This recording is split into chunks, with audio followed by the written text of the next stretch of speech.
सबसे पहले बलूचिस्तान की जनसंख्या को समझते हैं। बलूचिस्तान की पॉपुलेशन बहुत कम है, लगभग पाकिस्तान की पॉपुलेशन की 8%। याद रखिए, एरिया में 44%, पॉपुलेशन में 8%। क्योंकि जमीन इतनी ज्यादा है, इसलिए बहुत सारे संसाधन बलूचिस्तान में शुरू से ही मौजूद रहे हैं।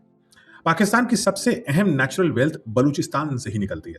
पाकिस्तान की लगभग 40% नेचुरल गैस यानी लगभग आधी, 90% क्रोमाइट्स यानी क्रोमियम जिसको स्टेनलेस स्टील बनाने के लिए इस्तेमाल किया जाता है, और तांबे सोने जैसे स्ट्रेटेजिक मिनरल्स यही मौजूद है। रिसेंटली पाकिस्तान ने यह भी क्लेम किया कि वो रेयर अर्थ मिनरल्स जिसके चक्कर में ट्रंप ग्रीनलैंड पे कब्जा करने की बात कर रहे हैं, वो भी शायद बलूचिस्तान में। अब अगेन ये पाकिस्तान की सरकार का क्लेम है, तो हवा हवाई बात भी हो सकती है।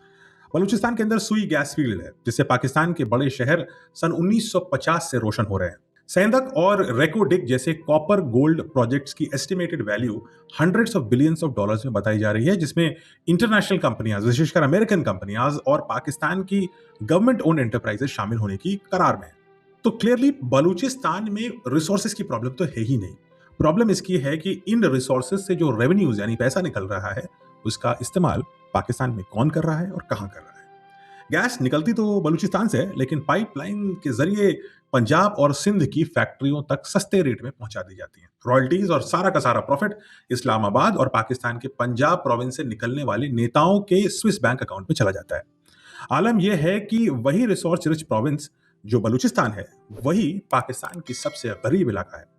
ऑफिशियल एस्टिमेट्स के मुताबिक बलूचिस्तान में पॉवर्टी रेट लगभग 40% से भी ज्यादा है, यानी आधे लोग इंटरनेशनल पॉवर्टी लाइन के नीचे रहते हैं, जबकि नेशनल एवरेज इससे कहीं कम है। बलूचिस्तान की लिटरेसी रेट लगभग 44% है, और कई रूरल डिस्ट्रिक्ट्स में लिटरेसी रेट 30% से भी नीचे चला जाता है।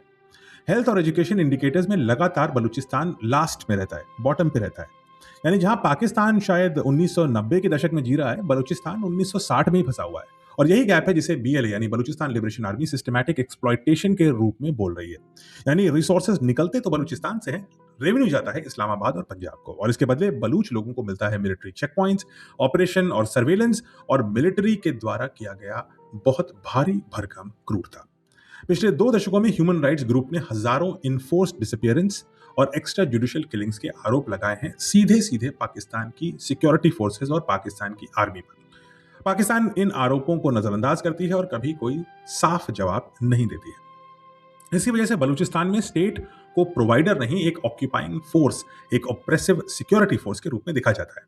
और जब डेवलपमेंट की जगह सिक्योरिटी सेंट्रिक अप्रोच आती है, तो रिजेंटमेंट एक आइडियोलॉजी बन जाता है, और वो आइडियोलॉजी आज हथियार उठाने तक पहुंच चुकी है। नई रियलिटी समझते हैं बलूचिस्तान की अगले पार्ट में।